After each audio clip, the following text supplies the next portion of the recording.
dalam warga kerajaan ada seorang disebut the greatest that was born of women.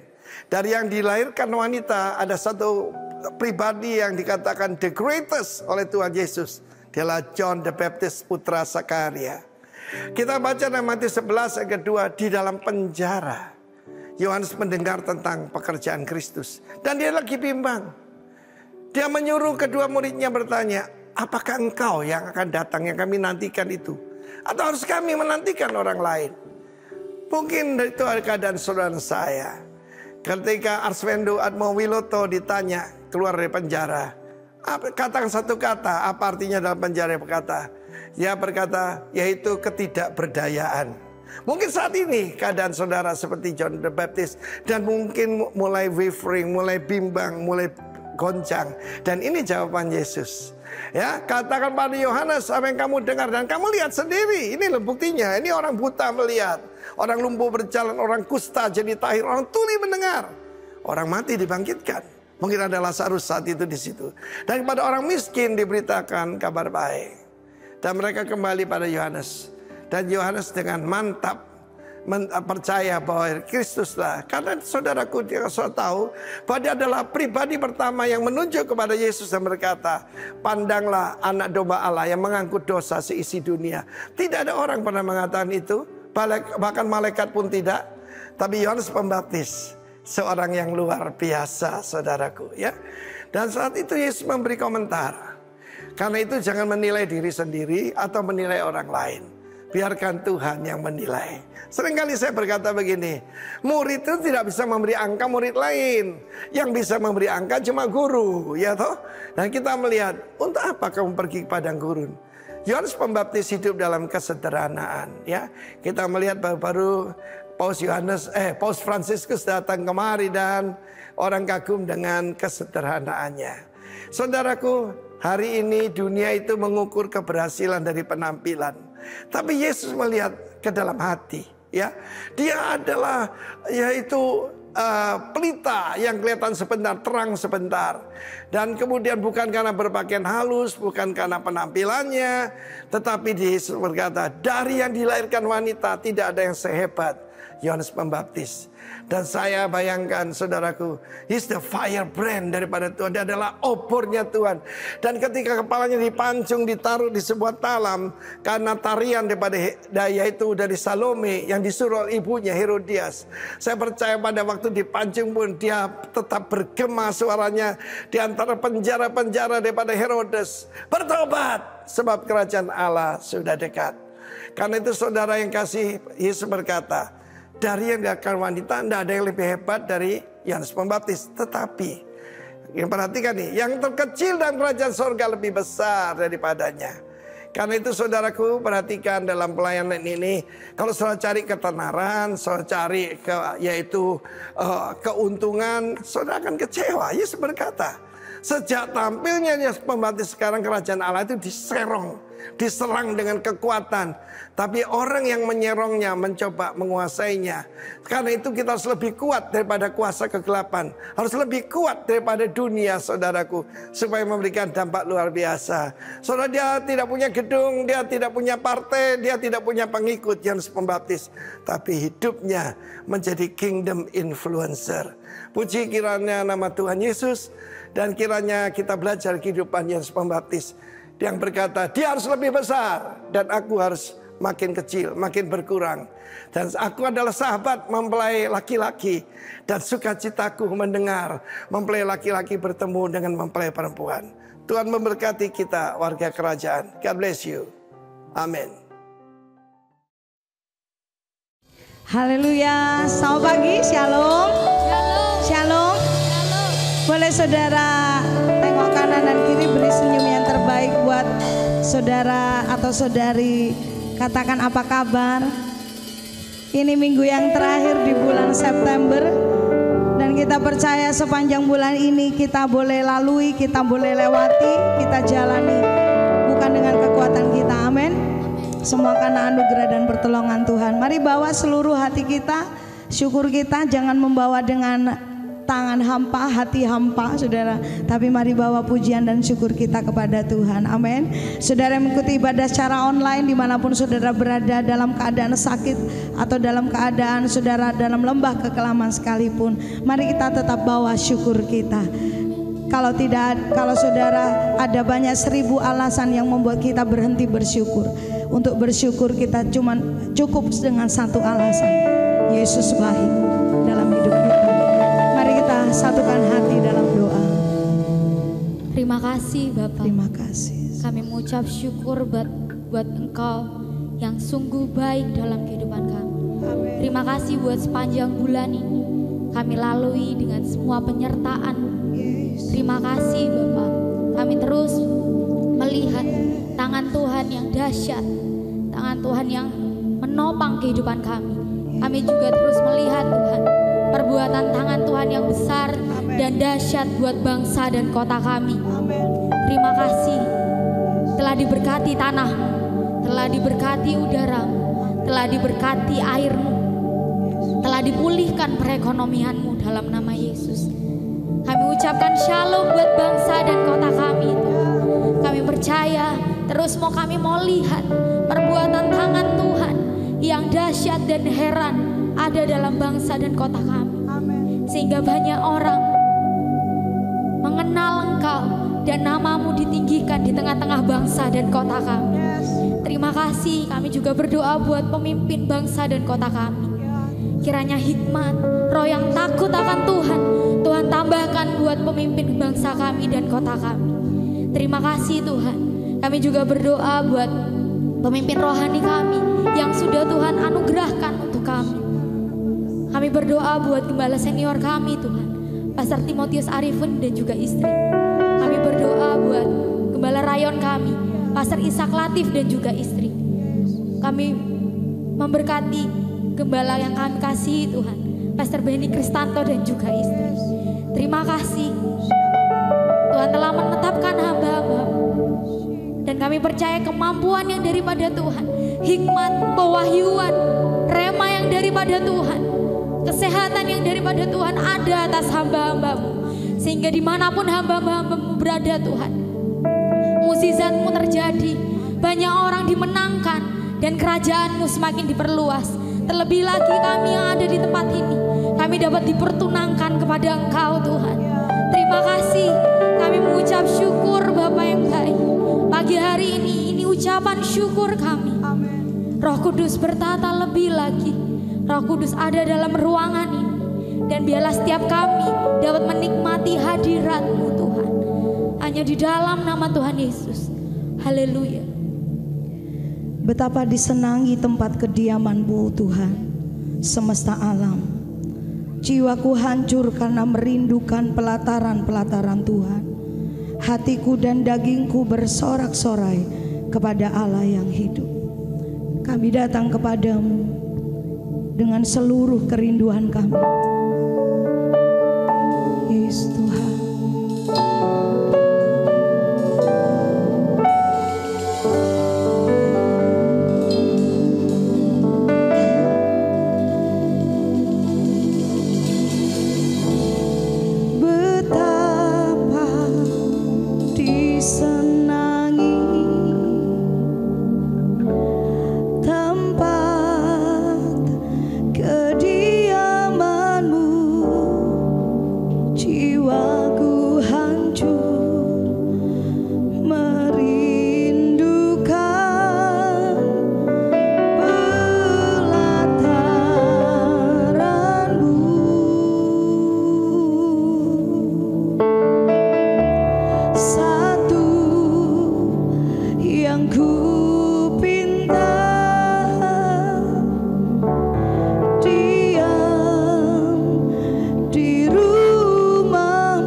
Satu hari di hadirat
syukur kami di hadapan-Mu.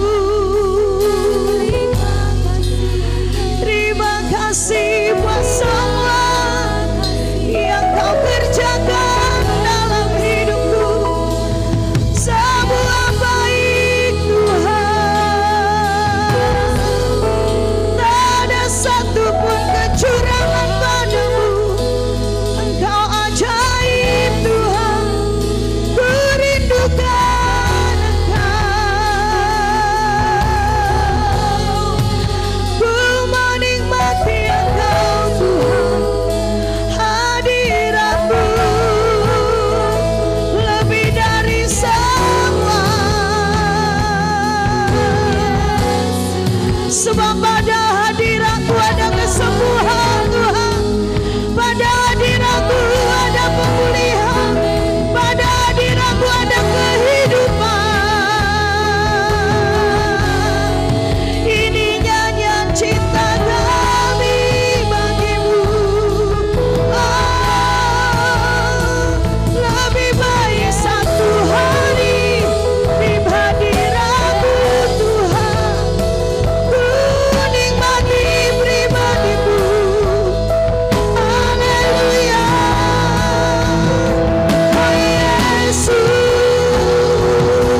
jadi milikmu Tuhan.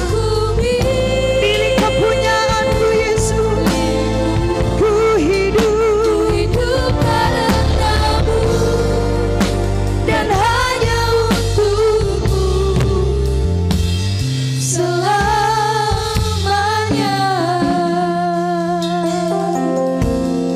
Ini nyanyian hati kami Tuhan. Di tanganmu ini janjiku, segenap hidupku untukmu. Kau mengatur jalan hidupku, ku milikmu selamanya.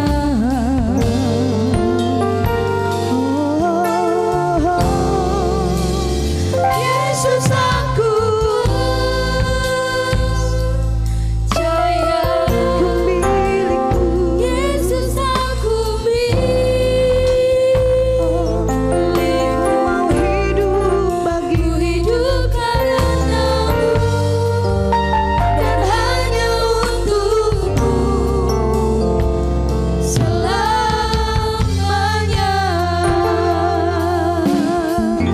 Ini janjiku padamu Tuhan. Di tanganmu ini janjiku, segenap hidup untukmu Yesus. Kau yang atur, kau mengatur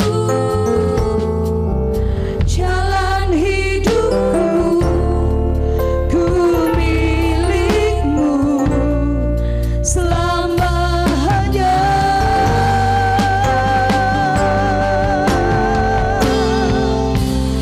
Yesus aku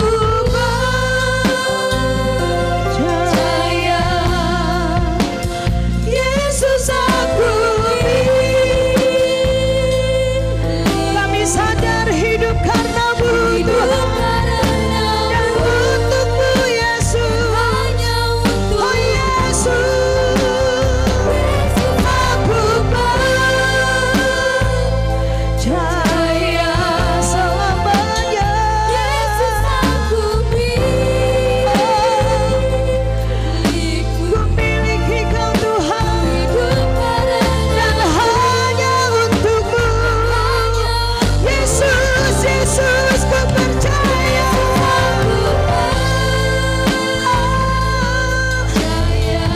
milikmu.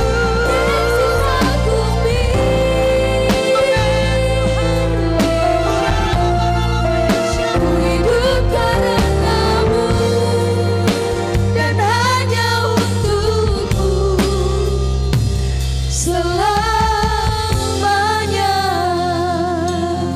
Segenap hati kami sembahkan. Ku menyembahmu, sembah Dia. Ku menyembahmu, ku menyembahmu.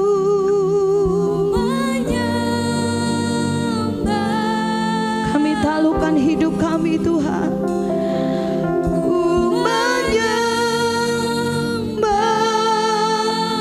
menyembahmu Yesus.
Kami menyadari sampai hari ini, kalau kami ada, itu karena Tuhan.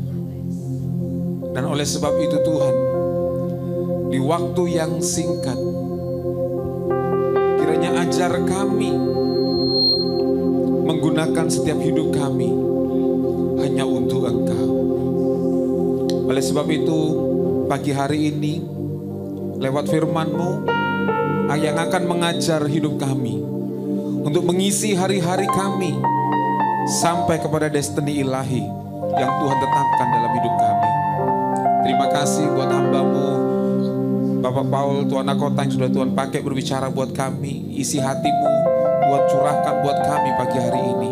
Sebab kami percaya pesan ilahi akan Tuhan berikan kepada setiap kami. Terima kasih, kami buka hati kami siap untuk dengar firman-Mu. Dalam nama Tuhan Yesus, haleluya. Amin. Silakan duduk saudara. Oke. Pagi hari ini, kalau bulan lalu kita dilayani oleh istrinya yaitu Tamara Geraldine, dan pagi hari ini sebuah anugerah yang besar kita akan dilayani oleh suaminya, saudaraku ya. Oleh sebab itu, mari kita siapkan hati kita. Ya, jangan ada seorang pun yang ngantuk. Ada banyak cara untuk menghilangkan, misalnya mencatat gitu ya. Kalau enggak bawa pulpen, enggak bawa kertas, catatlah di HP, pakailah mode pesawat gitu supaya tidak ada gangguan-gangguan sana sini. Sebab kopilot sekarang berkata, kencangkan sabuk pengamanmu, kita pesawat akan naik lebih tinggi lagi ya. Jadi siapkan, pagi hari ini kita akan dilayani oleh Pastor Paul Tuan Kota. Mari berikan tepuk tangan buat Pastor Paul Tuan Kota.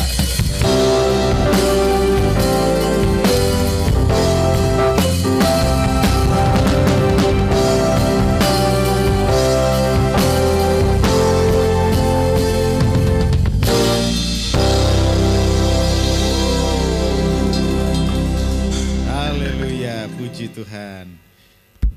Pertama kali saya naik mimbar dengan pujian seperti ini. Haleluya. Ya, shalom semuanya. Senang sekali bisa hadir kembali di Jember ini ya. Saya terus terang amazed gitu ya. Seumur umur saya belum pernah ke daerah Jember gitu saudara ya. Tapi dalam waktu kira-kira 1 bulan 2 kali saya ke sini. Minggu lalu saya menemani istri saya dan hari ini saya kembali untuk melayani Bapak Ibu. Senang sekali bisa kembali di Jember ini. Dan sekali lagi saya sebenarnya seperti dapat sahabat-sahabat baru ya di Jember ini, Pak Beni dengan istri gitu ya. Saya juga senang sekali ketemu dengan ternyata ada orang yang juga dari daerah yang saya sering ketemu, yaitu Bro Dave. Ya, rupanya dulu di Kerawang saya juga kenal sama gembalanya Pak Antonius, dan Pak Antonius itu juga salah satu sahabat saya. Jadi saya seperti ketemu keluarga baru gitu ya saudara ya. Jadi sekali lagi terima kasih sudah menerima saya di tempat ini Pak Beni dan Ibu ya. Juga sama jemaat, pelayan jemaat tempat ini. Nah oke. Tentunya kalau perkenalan ya bulan lalu sudah banyak diperkenalkan, tapi saya boleh menyebutkan nama saya dulu ya. Nama saya Paul Tuan Kota. Nah kalau ada Tuan Kota itu, kalau ada yang tahu Tuan Kota itu adalah sebuah marga ya. Marga, ada yang tahu dari mana marganya? Tuan Kota? Ya? Dari? Bukan Batak jelas. Bukan Batak ya. Waduh, beda arah ya kalau itu ke barat ya. Saya justru ke timur sebenarnya. Ya. Ambon ya. Kelihatannya kok nggak percaya kalau saya dari Ambon. Nggak mirip ya. Kalau Ambon biasanya hitam, rambutnya keriting gitu ya. Nah itu papa saya benar-benar asli Ambon, seambon-ambonnya Bapak Ibu ya. Cuma mama saya orang Chinese gitu ya. Dari Bangka. Nah makanya, nah kan pasti dalam hati semua bilang oh pantes gitu kan. Menjelaskan. Nah saya lahirnya di mana? Ayo, ada yang tahu nggak? Di Ambon atau di Bangka? Di Bandung. Di Bandung lahirnya ya. Papa mama saya ketemunya di Bandung dan kemudian saya lahir di sana. Cuma saya besarnya di mana? Ya? Di Bogor, betul sekali. Saya besarnya di Bogor, Bapak Ibu. Dan tapi sejak saya menikah, akhirnya saya tinggal di Jakarta ya. Ternyata di Bogor saya juga satu kampung ya. Dulu juga Dave juga di Bogor juga rupanya ya. Daerah Villa Duta rupanya itu tempat main saya juga ya. Nah, baik. Itu perkenalan ya. Saya punya 3 anak dan 1 anak yang dipercayakan Tuhan untuk kami rawat. Jadi sekarang kami ber-6 tambah 1 mantu. Jadi ber-6 sama mantu. Tunggu dulu, saya hitung dulu. 6 tambah mantu 1, 7, tambah cucu 1 jadi 8. Nah ya, jadi saudara sedang dikotbahin oleh seorang opung-opung ya. Oke, saya ajak kita semua untuk buka ayat firman Tuhan. Nah, khotbah minggu ini saya kasih judul keberuntungan orang percaya ya. Keberuntungan orang percaya. Nah, beruntung di sini bukan kayak orang judol dapat ini ya jackpot gitu ya, bukan ya. Beruntung di sini bicara orang yang diberkati Tuhan ya. Nah, ayatnya adalah ayat yang membuat hidup saya berubah ya saudara ya. Efesus 1 ayat yang ketiga. Kita akan baca sama-sama ya. Boleh tampilkan Efesus 1 ayat yang ketiga. Baik, kita akan baca sama-sama ya. Ada di depan. 3, 2, 1. Terpujilah Allah dan Bapa Tuhan kita Yesus Kristus, yang dalam Kristus telah mengaruniakan kepada kita segala berkat rohani di dalam surga. Nah saudara, ini ayat ini saudara ya, sungguh saya harus bersaksi mengubah cara saya memandang Tuhan ya. Ini ayat ini yang membuat saya berubah paradigmanya saudara, memandang Tuhan itu seperti apa. Kalau saudara perhatikan ayatnya ya, saya bacakan ya. Saudara perhatikan sungguh-sungguh ya. Terpujilah Allah dan Bapa Tuhan kita Yesus Kristus, yang dalam Kristus akan mengaruniakan kepada kita segala berkat rohani di dalam surga. Amin saudara? Amin? Oke, saya ulangi sekali lagi ya. Bapak Ibu perhatikan sungguh-sungguh. Konsentrasi. Ya. Terpujilah Allah dan Bapa Tuhan kita Yesus Kristus, yang dalam Kristus akan mengaruniakan kepada kita segala berkat rohani di dalam surga. Amin. Dave udah bilang enggak tuh.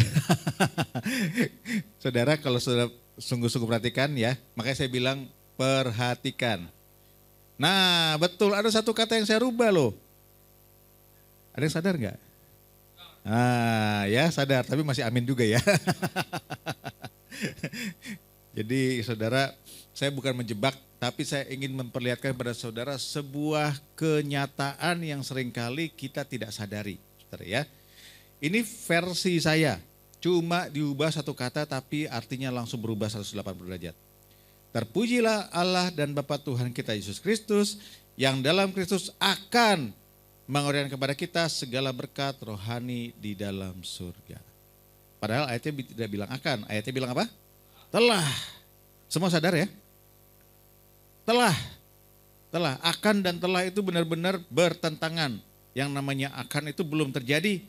Masih di masa depan. Tapi kalau dibilang telah artinya sudah terjadi. Saudara, sudah terjadi. Ini adalah satu kebenaran firman Tuhan yang sering kali kita tidak sadari. Saudara, kalau saudara dengar hamba Tuhan bilang begini, saudara akan diberkati. Saya yakin 100% saudara akan bilang, amin. Ya, nggak salah sih saudara, tapi sebenarnya kalau kita lihat dalam konteks ayat Efesus 1 ayat 3 ini saudara, tidak bicara sesuatu yang di masa depan saudara. Kenyataan di dalam firman Tuhan saudara, secara rohani bagi kita yang di dalam Kristus, ya sebutkan di situ kan ya, yang dalam Kristus. Siapa di sini dalam Kristus? Orang-orang yang sudah percaya Yesus semua ya. Maka ini ayatnya sebenarnya buat kita ya. Maka kita sebenarnya telah dikaruniakan. Dikaruniakan itu diberikan dengan apa? Segala. Ini satu kata lagi yang penting. Segala. Segala itu artinya apa saudara? Semua berkat rohani yang ada di dalam surga. Jadi sebenarnya saudara, ya, kalau kita ada di dalam Kristus maka kita sebenarnya adalah orang-orang yang sudah diberkati. Amin, saudara. Ya, saudara bukan orang yang akan diberkati, tapi saudara adalah orang yang sudah diberkati. Ini kita harus tangkap dulu, saudara. Walaupun saudara, saya yakin di dalam hati mungkin ada yang bilang begini, masa sih kok saya nggak ngerasa gitu ya, saudara ya. Kalau dibilang sudah diberkati, bahkan dikatakan dengan semua berkat rohani, harusnya hidup kita sudah berubah dong ya, harusnya. Nah, kalau ada perbedaan antara fakta firman Tuhan dengan fakta hidup, saudara, mana yang saudara pegang? Firman Tuhan, saudara, ya. Firman Tuhan, perkara apakah itu terjadi atau tidak, itu nanti kita akan pelajari. Itu yang justru itulah yang kita mau pelajari, saudara. Tapi kita harus terima dulu kebenaran firman Tuhan ini, saudara, bahwa sebenarnya saudara dan saya sudah diberkati. Amin. Ya, bilang dulu sama sebelah kiri kanannya, kamu sudah diberkati. Ya. Sudah diberkati. Memang butuh waktu untuk kita benar-benar menyerap ya kebenaran firman Tuhan ini. Tapi sekali lagi saya bilang, firman Tuhan inilah yang membuat saya berubah. Bahkan cara saya berdoa, cara saya memandang Tuhan itu berubah gara-gara ini, saudara. Ya. Karena gini loh, saudara, seringkali orang itu berpikir, oke, saya tahu Tuhan itu baik dan Tuhan akan berkati saya. Dan kemudian saudara mulai menambahkan satu syarat-syarat. Kalau saya sudah begini, kalau saya sudah begitu. Benar nggak, saudara? Tanpa sadar, ya. Makanya banyak orang tuh berusaha, ya. Sama seperti semua agama yang lain akhirnya jadinya, saudara, berusaha supaya diberkati. Padahal saudara, kita ini adalah orang-orang yang sangat-sangat tidak sempurna. Apapun yang kita lakukan tidak akan ada yang sempurna, saudara. Kita bahkan, saudara, adalah orang-orang yang jauh dari menyenangkan Tuhan sebenarnya, saudara.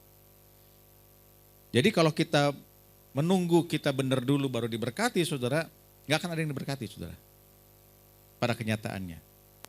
Karena kalau ikutin syarat-syarat itu, saudara, waduh berat sekali. Dan itu yang dibuat oleh manusia. Makanya ada yang namanya agama, saudara. Kita bisa lihat contoh di dalam perjanjian lama yang dilakukan oleh orang Israel. Sampai pada saat zaman Yesus, saudara, mereka kemudian membuat banyak peraturan, saudara, supaya dengan peraturan tersebut mereka akhirnya mendapatkan kasih karunia dari Tuhan, mendapatkan perkenanan Tuhan supaya mereka diberkati. Sampai sekarang, saudara, ya, kita lihat banyak orang berusaha ya dengan berbuat baik, beramal dan seterusnya dengan harapan supaya apa yang mereka lakukan dilihat Tuhan dan Tuhan akhirnya memberkati. Padahal enggak gitu caranya, saudara. Caranya enggak seperti itu. Kalau kita ingat ya, berkat yang paling luar biasa ya, mujizat yang terbesar, karya yang terbesar yang Tuhan berikan pada kita apa, saudara? Keselamatan melalui pengorbanan Yesus di kayu salib. Betul ya, saudara ya? Nah, Yesus menebus kita, saudara, dan mengampuni kita. Apakah nunggu kita benar dulu, saudara? Ayo. Enggak loh, saudara. Kalau kita pikir-pikir, Yesus di Roma 5 yang ke-8 dikatakan begini, Ia mati bagi kita ketika kita masih berdosa. Waktu Yesus mati di kayu salib, saudara, bahkan boleh dikatakan murid-muridnya aja, saudara, meninggalkan dia. Benar nggak, saudara? Orang-orang meludahi dia. Saudara. Apakah kemudian Yesus baper, saudara ya? Wah, ini sebuah nggak ada yang appreciate, udahlah nggak jadi gitu, saudara. Enggak kan, saudara? Dia tetap melaksanakan apa yang menjadi tujuan hidupnya, mati di kayu salib. Ketika tidak ada satu orang pun yang saat itu, saudara, benar-benar percaya kepada Yesus. Mungkin bisa dihitung dengan jari, mungkin Yohanes dan seterusnya itu yang masih ada kepercayaan. Tapi sebagian besar, saudara, bahkan yang kalau kita ingat Yesus mati pada hari Jumat Agung, saudara, hari Minggunya ketika Yesus masuk ke Yerusalem naik keledai, semua orang bilang, sana. Betul kan, saudara? Mengunggulkan Yesus. Tapi hari Jumat, saudara, mereka semua bilang apa? Salibkan dia. Betul nggak, saudara? Tapi apakah Yesus kemudian berhenti untuk menyelamatkan? Tidak, saudara. 1 Yohanes 2 yang kedua bilang begini, dan dia adalah pendamaian bagi segala dosa kita dan bukan dosa kita saja, tapi dosa seluruh dunia. Nah itu, saudara, terima kasih. Dan ia adalah pendamaian, maksudnya Yesus saudara ya. Untuk segala dosa kita. Segala dosa saudara. Dosa yang mana ini saudara? Semua. Dosa yang dulu. Dosa yang sekarang. Wah mulai kan mikir kan ya. Yang dulu oke ya. Dosa yang sekarang sudah tebus. Dosa yang akan loh, sekarang saya tanya gitu saudara ya. Saudara di sini ada yang jamin saudara nggak akan berdosa lagi, ada? Berani bilang begitu? Enggak kan? Kita orang yang tidak sempurna, betul? Mau siapapun itu, ya. Di kolong langit ini tidak ada orang yang sempurna. Mau pendeta besar sekalipun, ya saudara, masih bisa jatuh dalam dosa, saudara. Nah, apakah dosa yang itu juga sudah ditebus oleh Yesus? Sudah, saudara. Yesus waktu di kayu salib, saudara. Dosa mana yang dia tebus, saudara? Semua, saudara. Bahkan orang yang baru akan lahir mungkin 10 tahun lagi, apakah dosanya sudah ditebus? Sama seperti kita, waktu kita lahir kan Yesus sudah mati 2000 tahun yang lalu, betul nggak saudara? Nah Yesus waktu mati di kayu salib, dia sudah lihat hidup saudara dan sudah lihat mengenal saudara, tahu semua kehidupan kita termasuk dosa-dosa kita dan itu juga sudah ditebus oleh Yesus. Betul nggak saudara? Artinya semuanya sudah dibayar oleh Yesus sebelum kita percaya kepada Yesus. Disinilah dikatakan, makanya Yesus bilang kan waktu di kayu salib, sudah selesai. Betul nggak saudara? Yesus kan bilang di kayu salib, sudah selesai. Apa yang dimaksud oleh Yesus sudah selesai? Semua pekerjaannya saudara. Betul nggak? Makanya setelah Yesus mati di kayu salib, 40 hari kemudian dia kembali ke surga. Setelah dia naik, setelah dia bangkit, kemudian 40 hari kemudian dia naik ke surga. Saya ke sini, ke Jember, diundang oleh Pak Beni. Tapi kalau saya sudah selesai tugasnya, saudara, saya akan kembali ke Jakarta. Ya, kalau saya belum selesai tugasnya, ya tetap di Jember. Betul nggak saudara? Semua kita kalau ditugaskan, ya mungkin dari kantor, dari perusahaan atau manapun, ketika tugasnya sudah selesai, kita akan pulang. Kenapa Yesus kembali ke surga? Tugasnya sudah selesai. Makanya semua dosa kita tidak ada lagi yang perlu ditebus lagi saudara. Yesus sudah lakukan satu kali untuk selama-lamanya. Nah inilah prinsip yang kita harus ngerti. Prinsip rohani dalam hal berkat saudara.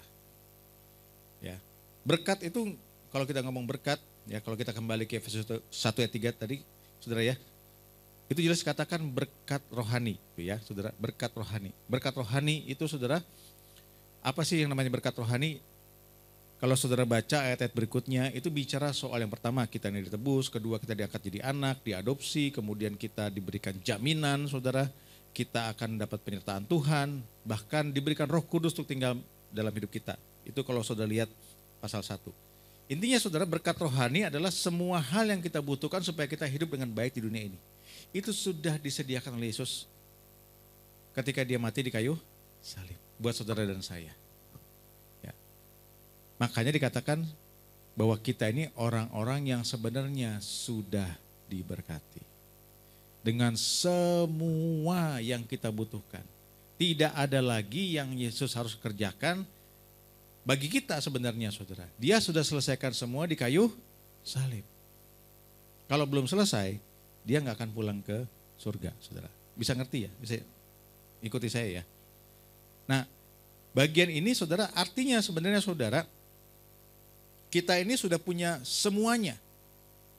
Tapi makanya disebut namanya berkat rohani.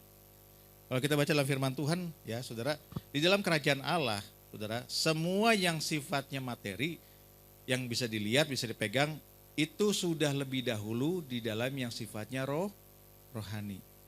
Ya. Semua yang ada yang kita lihat ini saudara, sudah ada lebih dahulu di dalam roh saudara. Ini prinsip saudara.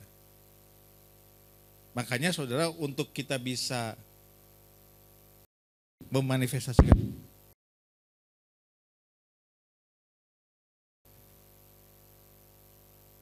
haleluya.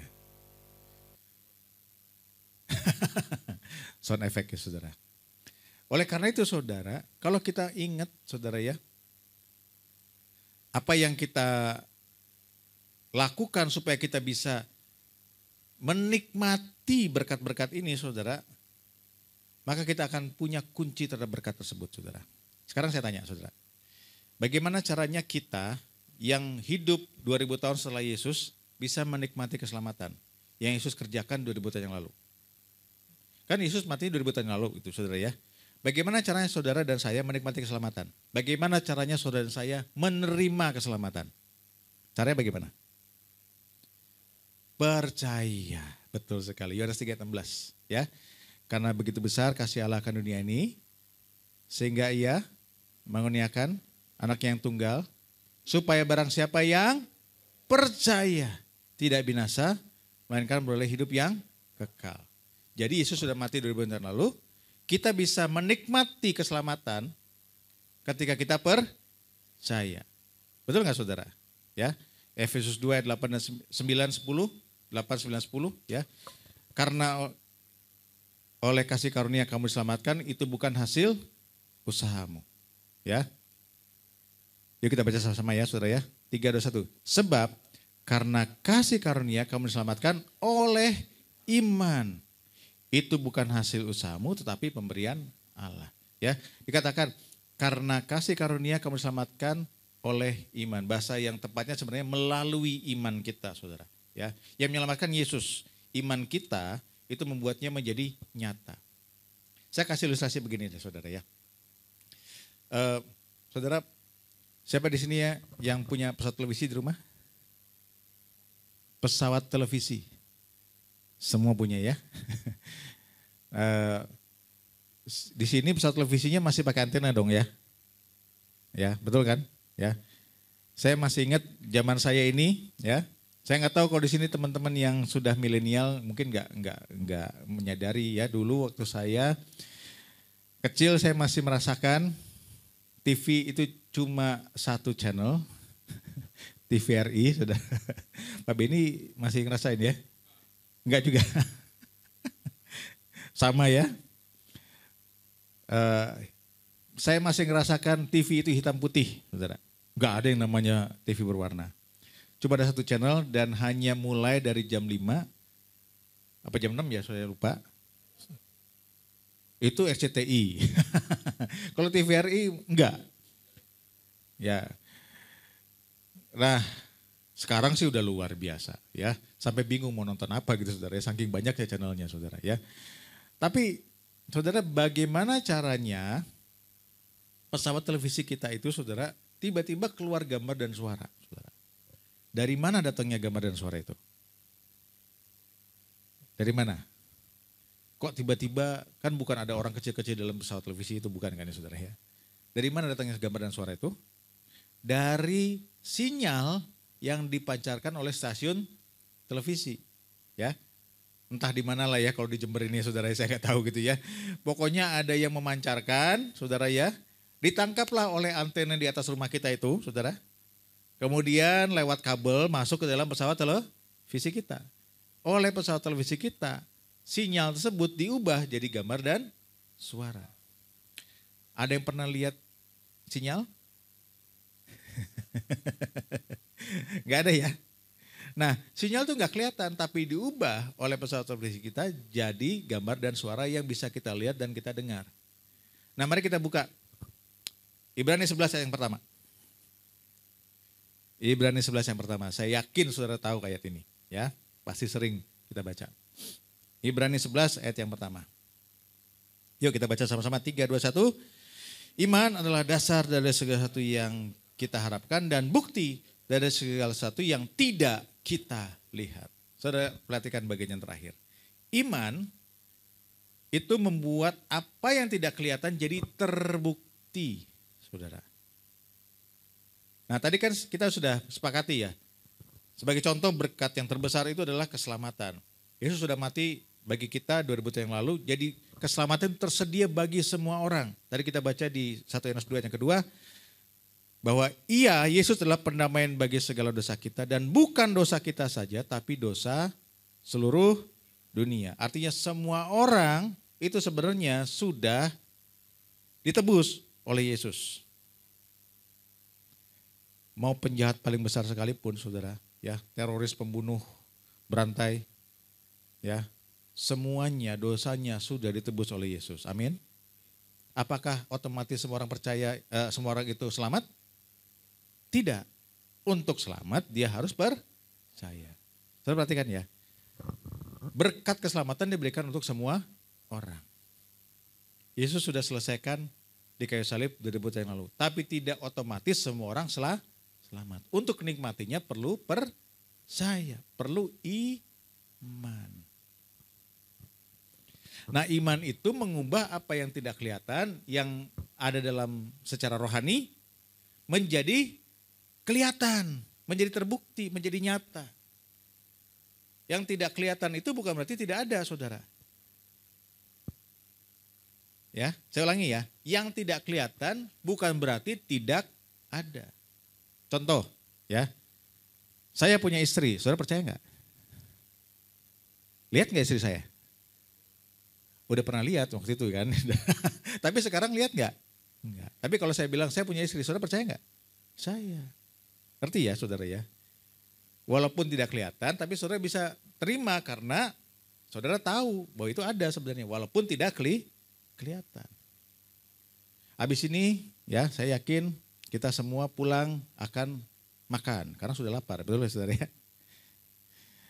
Saudara bayangkan. Habis pulang kita akan makan. Makan apa ya? Di sini yang terkenal apa ya Pak? Anggap aja nasi Padang. Ya. Nasi Padang ya. Di sini kalau makan nasi Padang tim pakai sendok apa pakai tangan? Wah, langsung ya. Pakai tangan. Cepat kali gitu ya. Giliran tanya ayat lama gitu jawabnya ya. Oke. Sebelum saudara makan, apa yang saudara lakukan? Cuci tangan, berdoa. Nah, siapa yang bilang tuh ya? Haleluya. Berdoa ya. Paling tidak ada yang rohani di sini ya Pak Benny. Ya, bercanda saudara ya. Tapi yang saya cari memang sebelum makan kita cuci tangan. Kenapa kita cuci tangan? Siapa yang jawab tadi? Supaya bersih dari kuman. Ada yang pernah lihat kumannya? Ada di sini pernah lihat kuman? Kalau nggak pernah lihat, kenapa cuci tangan? Nah, ya kan? Kita nggak pernah lihat kumannya. Dari kecil nggak pernah lihat kumannya. Betul nggak?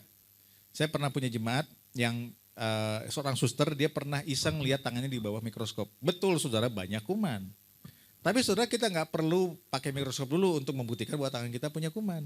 Ada kumannya? Nggak perlu saudara. Kita tahu dan kita percaya. Dan akhirnya apa kita lakukan? Kita cuci tangan. Ada yang pernah lihat bahwa kumannya pada tewas tangan saudara? Enggak kan? Tapi menarik gini loh saudara. Ini yang luar biasa.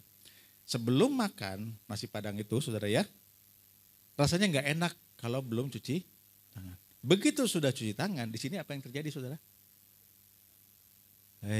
Lega ya. Walaupun saudara nggak melihat bukti apapun, tapi tindakan cuci tangan itu membuat hati saudara berubah. Ini nggak ngomong yang rohani loh saudara, enggak. Ini ngomong makan nasi Padang. Kenapa? Karena sebenarnya secara tidak sadar saudara mengandalkan sabun cuci tangan itu untuk membunuh kuman. Walaupun saudara nggak melihat ada bukti apapun. Tapi cukup untuk membuat hati saudara berubah. Dari yang tadinya nggak enak makan, tiba-tiba jadi enak makan. Hanya gara-gara sesuatu yang tidak saudara lihat buktinya. Bisa nangkap saudara? Itulah sebenarnya sebuah kekuatan dari keyakinan. Saudara nggak pernah lihat buktinya saudara. Tapi saudara, dari mana datang keyakinan itu? Karena diulang-ulang. Dari kecil dikasih tahu sama orang tua, diulang lagi, terus lihat iklan lah, iklan sabun cuci tangan. Apalagi waktu COVID, saudara, waduh saudara ya, nggak hanya cuci tangan ya, apa hand sanitizer ya, semua semprot-semprot gitu kan saudara ya. Nggak pernah lihat juga virus COVID-nya, pernah lihat? Enggak. Ya, tapi kita begitu keluar nggak pakai masker aja udah nggak enak. Begitu pakai masker, saudara nggak tahu juga itu masker itu berhasil atau tidak. Tapi saudara di sini rasanya lebih enak, bener nggak? Itulah kekuatan dari sebuah keyakinan, saudara. Nah pertanyaannya sekarang saudara, setelah saudara lihat ayat tersebut ya tadi, bahwa sebenarnya kita sudah diberkati, bahkan semua janji Tuhan yang lain saudara. Ketika saudara baca, muncul nggak di sini sebuah hati yang berubah karena keyakinan saudara kepada janji Tuhan? Nah itu sebenarnya hal yang harus kita tanyakan pada diri kita sendiri, saudara. Karena sebenarnya ya, kalau misalnya kita galau, kemudian kita baca Alkitab, saudara ya, berubah nggak di sini? Jujur, saudara. Ya, jawab sendiri ya, saudara. Kalau nggak berubah, malu kita. Masa kita lebih percaya kepada Sang Penciptaan? Sehingga hati kita bisa punya damai sejahtera dibanding kepada ketika baca firman Tuhan. Kita naik angkot misalnya ya, naik bus. Semalam saya bersama dengan Pak Latif, saudara ya, salah satu pelayannya kecelakaan, ditabrak bus, saudara. Akhirnya harus diamputasi kakinya sampai sini, saudara. Tapi saudara, seringkali kita kalau naik kendaraan umum, saudara ya, kita nggak nanya-nanya loh, saudara. Apakah supirnya itu punya SIM atau tidak? Yang pernah kita tahu ugal-ugalan, ya. Kita nggak pernah nanya loh. Kita duduk dan kadang-kadang tidur, gitu, saudara ya. Poin serahkanlah, saudara ya, kepada sang supir dan kita berharap. Dan kita kayaknya bukan hanya berharap, kita sudah mengandalkan dia dan rasanya kita sudah, ya udahlah kita pasti dengan keyakinan supir itu akan mengantar kita ke tujuan dengan selamat. 99% kita mikirnya begitu, betul nggak saudara? Apakah kita kenal supirnya? Tahu namanya? Tahu dia punya SIM? SIM-nya nembak apa enggak? Kita nggak tahu loh saudara. Tapi kita punya kedamaian di sini dengan duduk aja gitu. Lengkap maksud saya saudara ya. Tapi apakah kita punya keyakinan yang sama kepada Tuhan bahwa Dia akan mengantar kita ke tujuan dengan selamat? Ketika kita baca janji Tuhan, ketika kita mendengarkan firman Tuhan, saudara, punya keyakinan yang sama enggak, saudara? Inilah yang harus kita renungkan bersama, saudara. Amin. Ya, karena sebenarnya, saudara, sekali lagi, kita sebenarnya sudah diberkati.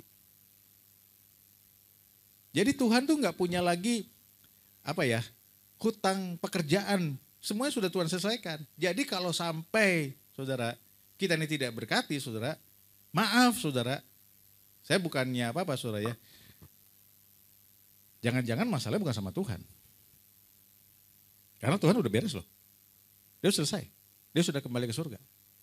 Masalahnya mungkin sama kita. Amin saudara. Oke, saya akan kasih lihat dengan singkat aja karena waktu saudara ya. 2 orang dalam Alkitab yang memperlihatkan imannya dengan luar biasa. Yang pertama saudara ya, Markus pasal 10 ayat 46 sampai 52. Markus pasal 10 mulai dari ayat 46 ya. Kita akan baca sama-sama bergantian ya. Saya ayat genap, saudara ayat ganjil. Saya mulai ya. Ini cerita tentang Bartimius, orang buta di Yeriko ini. Saya yakin sudah pernah dengar ya. Lalu tibalah Yesus dan murid-muridnya di Yeriko, dan ketika Yesus keluar dari Yeriko bersama-sama dengan murid-muridnya dan orang banyak berbondong-bondong, ada seorang pengemis yang buta bernama Bartimius, anak Timius, duduk di pinggir jalan. Silakan.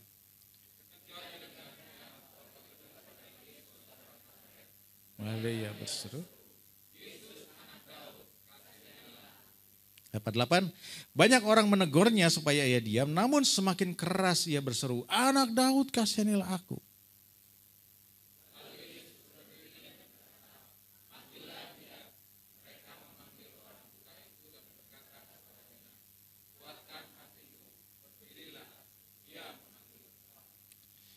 Lalu ia menanggalkan jubahnya, ia segera berdiri dan pergi mendapatkan Yesus.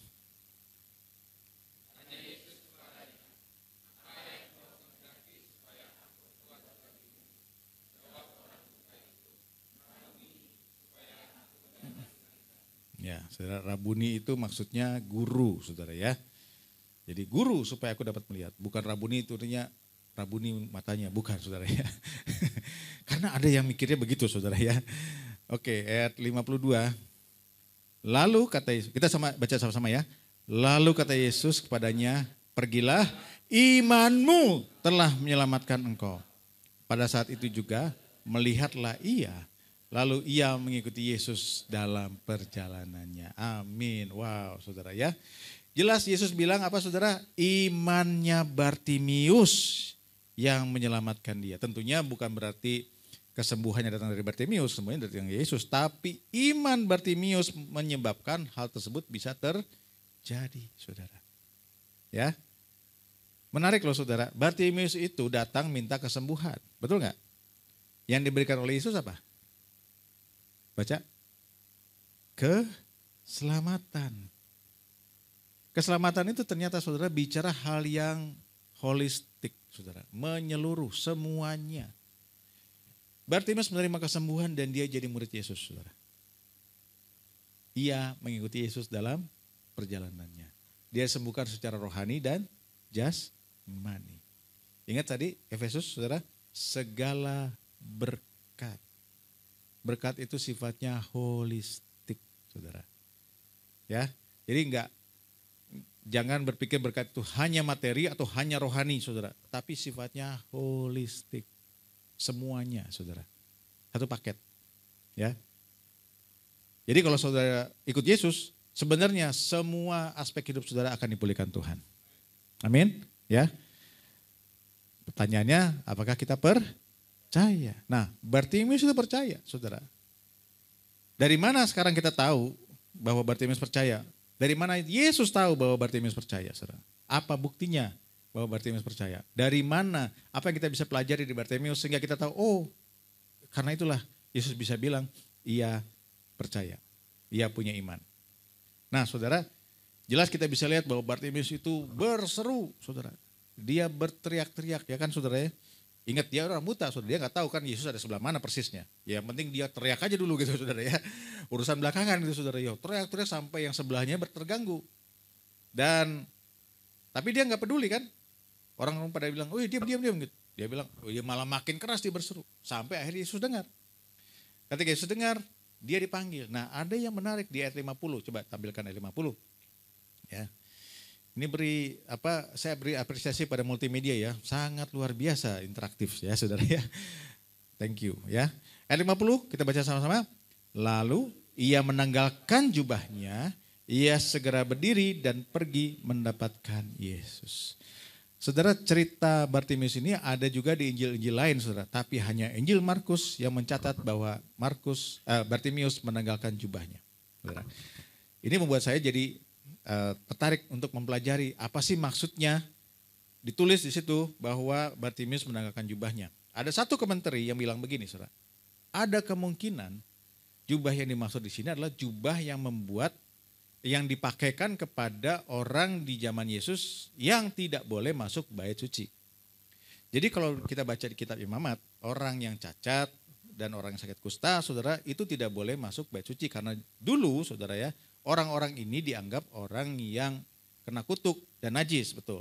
Sehingga dia tidak boleh masuk bait suci dan tidak boleh bersentuhan dengan para imam. Nah bagaimana caranya ketahuan bahwa orang ini nggak boleh, saudara? Salah satu caranya rupanya menurut mereka kemungkinan diberikan jubah khusus. Jadi orang cacat, orang buta termasuk kayak Bartimius gini saudara ya. Dari jubahnya ketahuan bahwa mereka ini adalah orang yang najis. Dengan kata lain kalau mereka minta-minta juga akhirnya jadinya masuk akal gitu. Karena mereka gak bisa apa-apa gitu saudara. Puji Tuhan di perjanjian baru, di zaman gereja sekarang hal ini tidak berlaku lagi. Amin saudara ya. Semua diterima di dalam gereja. Tapi dulu beda saudara. Nah ketika Bartimius dipanggil oleh Yesus kemudian menanggalkan jubahnya. Pertanyaannya apakah dia sudah sembuh? Belum. Dia sembuh di ayat 52, betul kan? Di ayat 50 ketika dipanggil Yesus, belum sembuh nih saudara. Dia sudah tanggalkan jubahnya. Artinya saudara, kalau benar jubah itu bicara soal hal tersebut saudara, Walaupun dia belum sembuh, Bartimius tahu dia pasti sembuh. Makanya dia tanggalkan jubahnya. Dia bilang, gue udah gak perlu jubah ini. Saya pasti sembuh. Amin saudara. Dari situlah ketahuan bahwa Bartimius punya iman. Amin saudara. Sebuah keyakinan yang muncul dari pengetahuan akan siapakah Yesus itu saudara. Makanya dikatakan iman timbul dari pendengaran akan firman. Karena baca Alkitab kita tahu bahwa hal tersebut nyata saudara. Ya seringkali orang lupa akan prinsip ini saudara. Iman timbul dari pendengaran akan firman. Artinya kalau kita baca Alkitab saudara. Iman itu harusnya kita timbulkan. Bukan hanya timbul karena kita tahu faktanya saudara. Tapi kita harus berdiri atas fakta kebenaran firman Tuhan. Bahwa itu adalah benar. Bahwa itu bisa terjadi dalam kehidupan kita. Amin saudara. Ya, nah inilah Bartimius, padahal saudara Bartimius kalau kita pikir-pikir belum pernah punya Alkitab Perjanjian Baru saudara. Belum ada ya. Tapi Bartimius saudara tahu mengenai Yesus. Dia dengar mengenai Yesus. Makanya dia berseru, berteriak-teriak. Meminta tolong sama Yesus. Atas dasar itu saja saudara dia bisa sembuh. Bahkan dia menjadi anak Tuhan. Jadi pengikut Yesus. Amin saudara. Nah hal ini juga harusnya terjadi kepada hidup kita saudara. Kita berdiri di atas kebenaran firman dan kita percaya dan kita bertindak berdasarkan firman Tuhan itu. Walaupun kenyataan hidup kita mungkin belum sesuai dengan janji firman Tuhan itu. Tapi itu menyatakan iman kita saudara. Bukan halu ya saudara, bedakan ya saudara ya.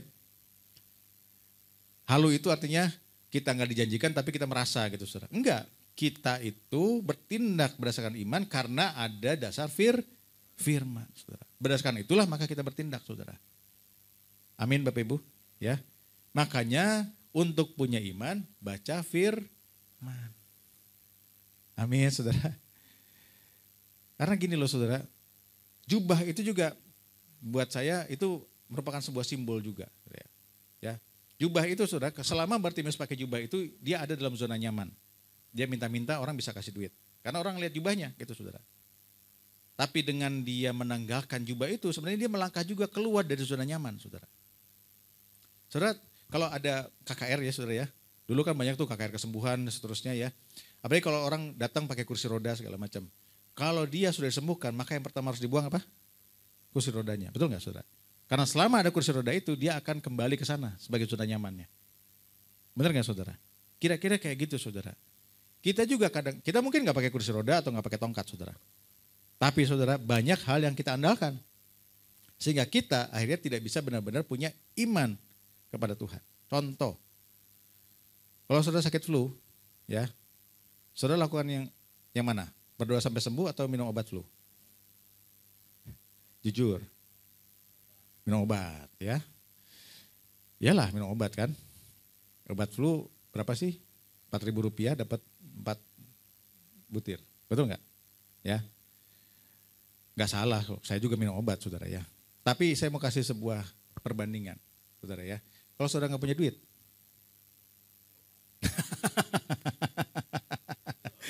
berdoa supaya punya duit gitu kan saudara ya.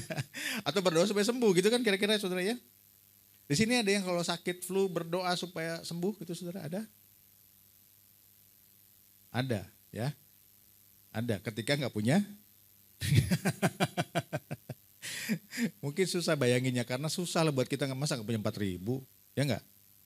Susah bayanginnya ya. Coba saya kasih satu contoh yang lain. Kalau dokternya bilang, Pak, Bu, ini penyakit nggak ada obatnya. Mau punya duit berapapun nggak ada obatnya. Apa yang saya lakukan? Nah, saya lihat ya, 4.000 bisa menghalangi kita untuk berdoa. Sekali lagi saya nggak anti obat, saudara, sama sekali nggak. Saya mau membuat ilustrasi aja. Kadang-kadang ketika kita punya kekuatan sedikit, itu yang kita andalkan. Sehingga kita tidak punya memberikan kesempatan untuk iman kita bertumbuh. Karena kita mengandalkan kekuatan kita, saudara. Jangan anggap ya, saudara. Nah itu namanya zona nyaman, saudara. Nah untuk melangkah punya iman, kadang-kadang kita harus menanggalkan zona nyaman tersebut, saudara. Jangan sampai Tuhan yang mengangkat zona nyaman tersebut. Makanya kadang-kadang kita diproses sama Tuhan itu saudara supaya kita kembali bergantung kepada Dia. Amin saudara ya, ngerti ya saudara ya. Oke, yang kedua saudara, contoh yang kedua yang terakhir sebelum kita tutup ya. Kita akan baca dari Kisah Rasul pasal 14 ayat 8 sampai 10. Kisah Rasul pasal 14 ayat 8 sampai 10.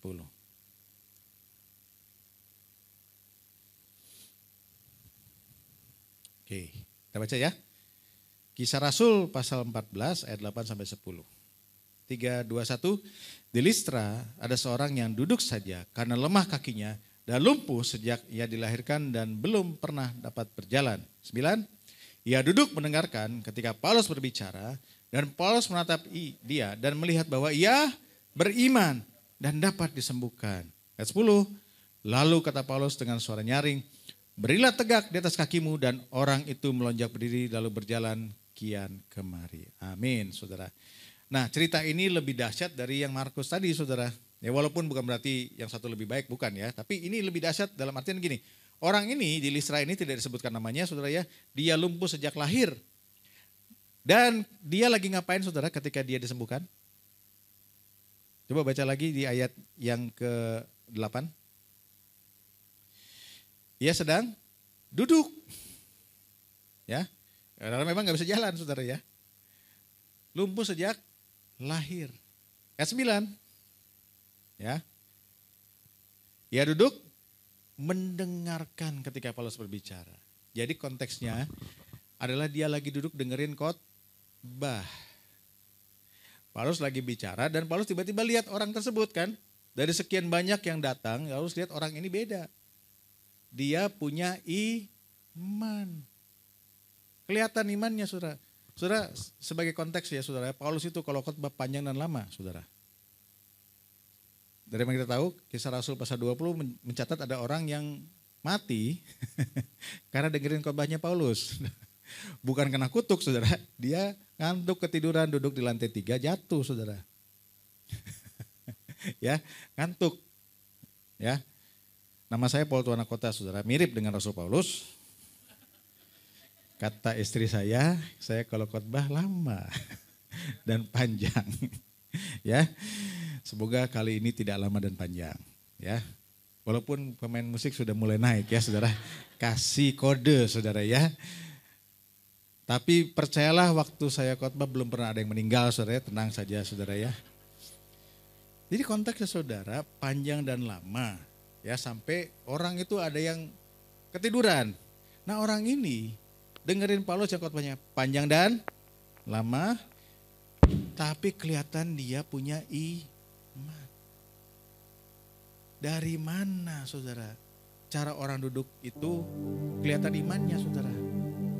Ternyata bisa kelihatan saudara. Iman itu tidak bicara hal yang dahsyat luar biasa berjalan atas air, bukan loh saudara. Dari cara orang duduk dengerin khotbah aja kelihatan mana yang punya iman, mana yang tidak. Iman itu dimulai dari hal-hal yang sederhana. Hal-hal yang mungkin kelihatannya sepele saudara. Tapi di situ justru mulainya dari sana saudara. Jangan bicara ketika kita punya masalah besar, pengen punya iman yang besar. Gak bisa saudara. Harus dimulai dari yang kecil. Makanya firman Tuhan katakan apa? Setia pada perkara yang kecil saudara. Demikian juga kan iman saudara.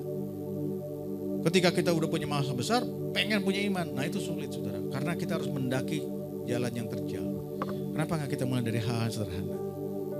Datang ke gereja saudara, sungguh-sungguh deh. Kasih lihat iman saudara kepada Tuhan saudara. Ya, orang ini saudara mungkin dari cara dia menatap itu dengan sungguh-sungguh saudara ya. Mungkin kalau zaman dulu udah ada catatan gitu saudara, udah nyatet kali gitu saudara ya. Artinya memperlihatkan kesungguh-sungguhannya. Dia udah gak mikirin masalah dia saudara. Minta aja enggak. Doa aja enggak saudara. Mungkin dia gak bilang kok yang lain bisa berjalan gua enggak gitu. Enggak, dia gak pikir gitu saudara. Dia hanya fokus mendengarkan apa yang Paulus bicarakan. Dia gak mikir soal masalah dia. Tapi gak minta pun karena dia punya iman kepada Tuhan. Bukan kepada masalahnya ya saudara ya. Dia disembuhkan. Amin saudara. Mau nggak saudara hari ini mungkin yang berdiri di sini bukan Rasul Paulus, ya. Tapi kalau Rasul Paulus yang berdiri di sini, saudara, tiba-tiba ada yang disembuhkan. Mau, saudara? Amin ya. Yuk, mari kita coba kitab kita, saudara. Pelajarannya 2, ya saudara.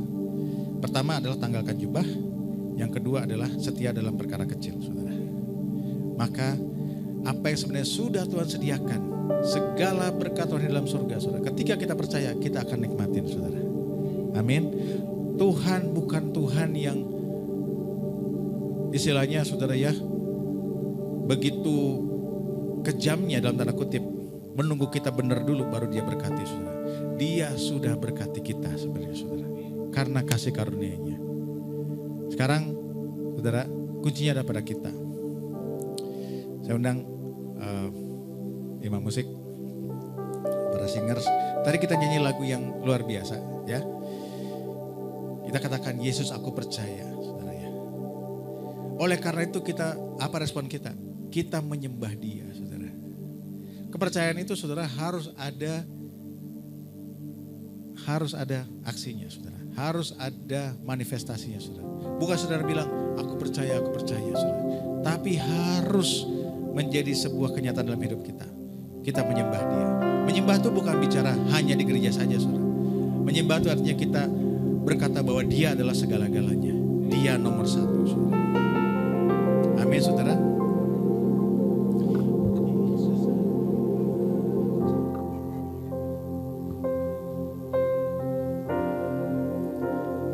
Yesus aku percaya,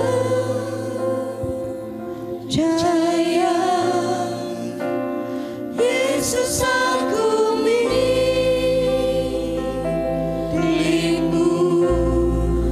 ku hidup karenamu dan hanya untukmu. Yesus aku percaya.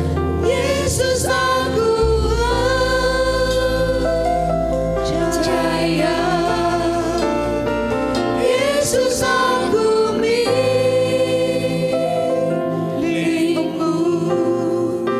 ku hidup karenamu dan hanya untukmu. Yesus aku percaya. Yesus aku percaya, Yesus aku milikmu, ku hidup karenamu dan hanya untukmu selamanya. Saudara, kalau kita kembali ke ilustrasi tadi, saudara ya. Saudara bayangkan satu saat, kalau kita ingin ilustrasi tentang televisi tadi. Kalau satu saat televisi saudara rusak, saudara ya. Saya yakin saudara akan lakukan segala cara untuk mengecek apakah pesawat televisi saudara itu sudah benar atau belum. Tiba-tiba nggak keluar gambarnya gitu, saudara. Kita akan cek apakah kabelnya sudah colok atau belum. Apakah antenanya masih mengarah ke tempat yang benar atau tidak. Yang saudara tidak akan lakukan adalah saudara telepon stasiun televisinya dan bertanya, kenapa gak siaran? Betul gak saudara? Saya yakin saudara tahu yang rusak gak mungkin dari stasiun televisi, pasti TV-nya saudara. Karena sinyalnya pasti terus disampaikan. Saudara, tadi kita sudah baca ya saudara. Tuhan sudah berkati saudara dengan segala berkat rohani dalam surga. Jadi sekarang kuncinya di mana saudara? Percaya atau tidak saudara? Saya mengundang kita dengan rendah hati mengecek pesawat televisi kita, yaitu iman kita saudara. Apakah kita sudah sungguh-sungguh punya iman yang benar? Mau gak kita rendah hati saudara? Bilang sama Tuhan, Tuhan masalahnya adalah pada imanku. Dan firman Tuhan bilang, barang siapa yang kekurangan iman, hendaklah ia meminta kepada Tuhan. Siapa yang mau punya iman saudara? Kita datang kepada Tuhan. Kita jadikan lagu ini sebagai doa kita kepada Dia. Nyatakan dengan sungguh-sungguh. Lagu ini bukan buat supaya kedengarannya enak saudara. Lagu ini bukan dinyatakan kepada kita sebagai pelayan Tuhan bukan karena saya di sini saya nyuruh saudara nyanyi lagu ini. Bukan saudara. Lagu ini jadikanlah ini doa saudara kepada Dia, saudara. Katakan kepada Tuhan sungguh-sungguh. Yesus aku percaya,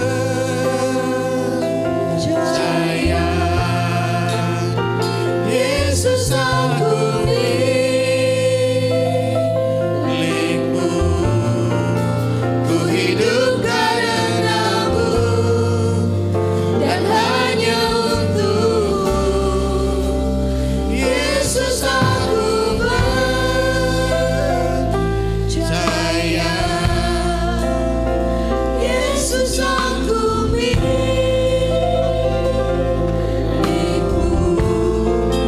ku hidup karenamu dan hanya untuk. Mari kembali katakan, Yesus aku percaya,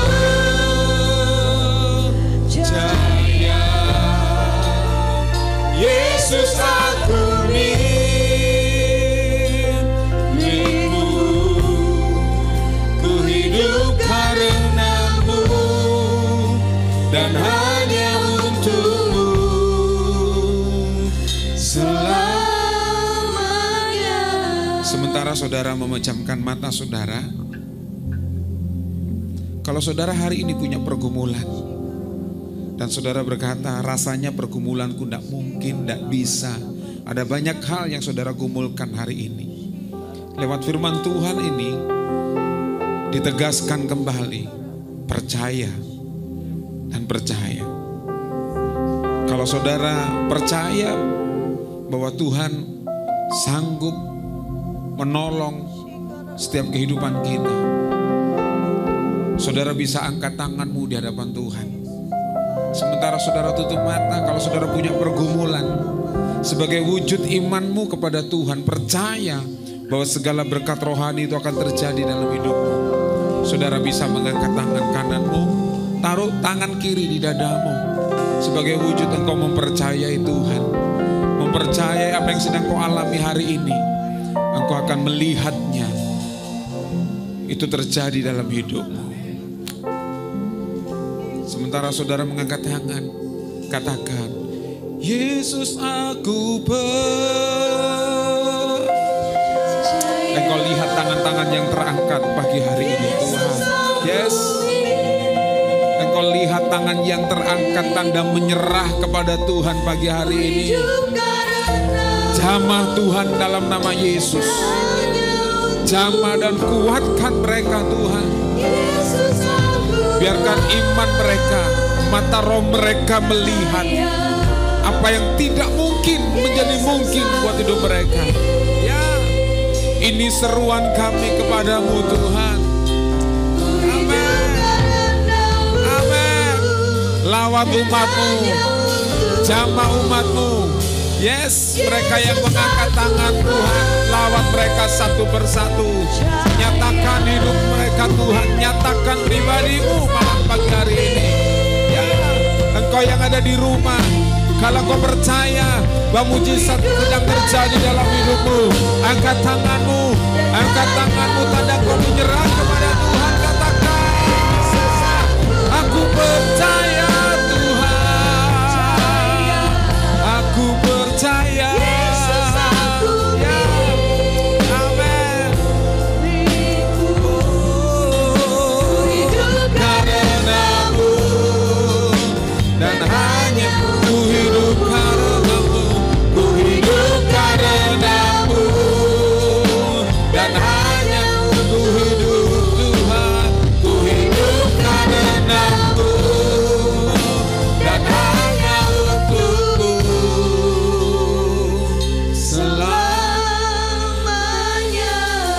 Mereka yang mengangkat tangan Tuhan, hamba-Mu berdoa pagi hari ini.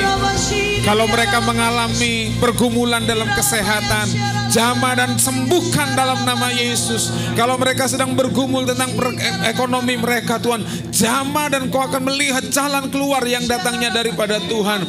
Engkau melihat malam pagi hari ini, lihat dengan mata imanmu, lihat dengan mata rohmu pagi hari ini. Apa yang tidak mungkin bagimu, pagi hari ini Tuhan nyatakan itu mungkin bagimu. Dan oleh sebab itu terima kuasanya, terima mujizatnya, dan engkau akan melihat keajaiban demi keajaiban Tuhan itu dinyatakan dalam kehidupanmu. Terima kasih Tuhan, kami percaya pagi hari ini, kami yang menyerah kepadamu, Engkau yang turun tangan menolong kami, Engkau yang mengangkat kami. Terima kasih Bapa buat pernyataanmu buat pagi hari ini, sehingga mata kami boleh melihat, kepala kami boleh tegak berdiri, melihat mujizat dan pertolongan yang datangnya hanya daripada Tuhan. Terima kasih Bapa, terima kasih buat hamba-Mu Bapak Paul Tuhan anak kota yang sudah Tuhan pakai berbicara buat kami. Kiranya lewat pesan ilahi buat setiap kami menjadi umat yang kuat di dalam Tuhan, memberkati keluarga, rumah tangga, memberkati pelayanan hamba-Mu. Saya kami percaya lewat hamba-Mu akan ada banyak Tuhan pakai pemulihan demi pemulihan bagi kerajaan-Mu ditegakkan atas bumi ini. Terima kasih dalam nama Tuhan Yesus. Haleluya. Amin.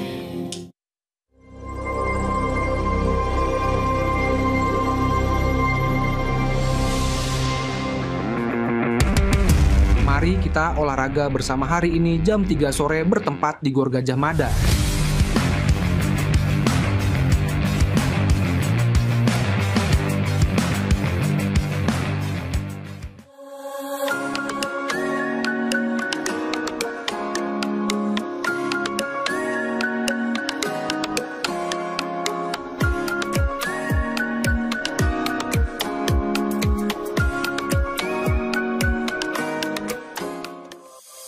Komunitas Kerajaan atau KK diadakan setiap hari Kamis dan Jumat di wilayah masing-masing. Mari kita bersama-sama membangun komunitas kerajaan ini dengan saling mendukung, berbagi pengalaman, dan bertumbuh dalam iman. Untuk informasi lebih lanjut mengenai KK, Anda dapat menghubungi Rock Center atau Bapak Adi Chandra. Doa pagi diadakan setiap hari Sabtu jam 5 pagi. Mari kita bersama-sama merenungkan firman-Nya dan bersatu hati mendoakan bangsa dan kota kita. Ibadah anak setiap hari Minggu jam 8 pagi bertempat di Hall House Musik Jalan Mojopahit F1. Dalam ibadah roki, anak-anak bisa bermain bersama dan belajar firman Tuhan. Mari para orang tua terus mendukung anak-anak untuk beribadah. Akan diadakan baptis selam pada hari Minggu 6 Oktober 2024. Mari, bagi setiap jemaat yang telah percaya dan menerima Yesus Kristus sebagai Tuhan dan Juru Selamat, baptisan adalah langkah penting dalam menguatkan komitmen iman. Jika Anda telah menerima keselamatan dan rindu untuk mengambil langkah ini, kami mengundang Anda untuk mendaftarkan diri dengan menghubungi Bapak Adi Chandra. Gembala dan jemaat mengucapkan selamat kepada Bapak Edi Santoso dan Saudara Jacqueline Rumapea karena telah dilahirkan baru di dalam Kristus Yesus. Biarlah kedepannya mengalami pertumbuhan dan pendewasaan, mengenal Tuhan lebih lagi dan memenuhi tujuan Allah.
Haleluya, saudara diberkati dengan firman Tuhan. Amin. Oke, kami semua mengucapkan terima kasih banyak buat Bapak Paul yang harus mengarah ke timur lebih lagi dari Lumajang, mengarah ke timur ke Jember, datang untuk membawa berkat buat kita semua. Tuhan memberkati Bapak bersama dengan keluarga, dipakai Tuhan lebih lagi. Nama Tuhan dipermuliakan. Yang setuju bilang amin. Baik, selanjutnya gembala dan jemaat mengucapkan selamat datang kepada Bapak Ibu Saudara yang baru pertama kali beribadah bersama dengan kita di tempat ini. Dengan sukacita dan dengan senang hati kami menyambut Bapak Hendro dan juga Ibu Putrianti. Mohon untuk bangkit kesediaannya untuk bangkit berdiri dan kita sambut dengan tepuk tangan. Ya.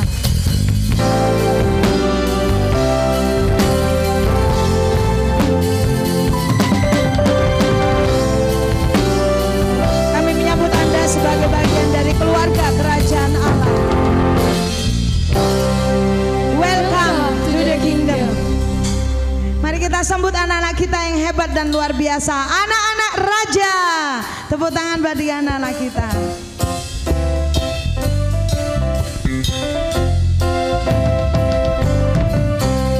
Aku anak raja, aku anak raja, aku anak raja. Aku anak raja, aku anak raja, aku anak raja. Mari para orang tua bisa berdoa bagi putra-putrinya. Demikian juga saudara yang beribadah di rumah, saudara bisa berdoa bagi putra-putri saudara. Mari setiap jemaat ulurkan tanganmu untuk mendukung apa yang orang tua doakan. Tuhan, hamba-Mu bersama jemaat-Mu Tuhan, mengaminkan apa yang orang tua doakan Tuhan. Ini adalah tindakan iman bagi para orang tua Tuhan. Mereka membawa putra-putrinya untuk dididik takut akan Engkau, hormat akan Engkau Tuhan. Dan kami percaya Tuhan, dari kecil pada waktu mereka dididik takut akan Engkau Tuhan, maka kelak suatu besar nanti Tuhan, mereka tidak menyimpang ke kanan maupun ke kiri Tuhan. Dan kami percaya Tuhan, segala berkat rohani itu boleh melimpah bagi putra-putri kami Tuhan. Dari kecil Engkau memperhatikan apa yang mereka butuhkan Tuhan, untuk tumbuh kembang mereka, baik kesehatan, fasilitas, pendidikan, semua yang terbaik yang daripadamu itu boleh dinikmati oleh putra-putri kami Tuhan. Kami mengucap syukur Tuhan, dan biarlah mereka menjadi dampak, mereka jadi berkat bagi bangsa ini dan bagi banyak orang, sehingga nama-Mu dipermuliakan Tuhan. Di dalam nama Yesus kami mengucap syukur. Haleluya. Amin. Amin. Haleluya. Mari warga kerajaan Allah, saya undang untuk bangkit berdiri sebelum kita pulang ya. Berikan salam kanan kiri depan belakang saudara, katakan seminggu ke depan jalan sama Yesus. Bilang saudara, jangan jalan sama siapa-siapa, jalan cuma sama Yesus. Yang mau jalan sama Yesus katakan ha-ha. Pasti luar biasa perjalanan kita, amin. Walaupun ngeri tapi pasti sedap, apa? Walaupun ngeri tapi sedap, sebab Tuhan yang sanggup menuntun setiap hidup kita. Yang setuju katakan haleluya. Kaulah terang hidup kami Tuhan. Tuhan adalah terangku, penuntun hidupku. Kau buatku hidup di dalam rencana-Mu. Tiada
ibadah kami pagi hari ini.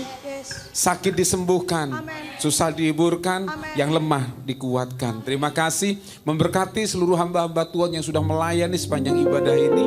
Diurapi kembali, dipakai kembali hidup kami untuk melayani Raja di atas segala Raja. Terima kasih memberkati juga persembahan yang diberikan di tempat ini. Kami menabur dengan sukacita karena kami tahu kami sudah diberkati Tuhan. Sehingga ucapan syukur kami bawa dengan penuh sukacita Tuhan. Kami menabur di tempat yang tepat Tuhan untuk pekerjaan Tuhan di tempat ini, dan kerajaan Allah semakin diperluas, nama Tuhan semakin ditinggikan. Terima kasih, mari warga kerajaan Allah, umat-umat pilihan Tuhan, angkat tanganmu di hadapan Tuhan. Kiranya anugerah Tuhan turun atas hidupmu, menyertai engkau dari sekarang dan sampai selama-lamanya. Diberkati keluar masukmu, diberkati keluarga dan rumah tanggamu, diberkati pekerjaan tanganmu, diberkati studi dan sekolahmu, diberkati yang dikerjakan oleh tanganmu, dan Tuhan yang membuatnya berhasil. Dan aku Tuhan mengurapi engkau untuk menjadi perwakilan kerajaan Allah dimanapun engkau berada, sehingga lewat hidupmu nama Tuhan dipermuliakan. Pulanglah dan bawalah kuasa yang sempurna yang turun atasmu, yang dianugerahkan melalui Allah Bapa dan Putranya yang tunggal, yaitu Tuhan Yesus Kristus, dan melalui persekutuannya dengan Roh Kudus mulai saat ini dan sampai selama-lamanya. Dan kiranya setiap umat Tuhan yang berkemenangan dan diberkati Tuhan semuanya berkata amin. Selamat hari Minggu, Tuhan Yesus memberkati.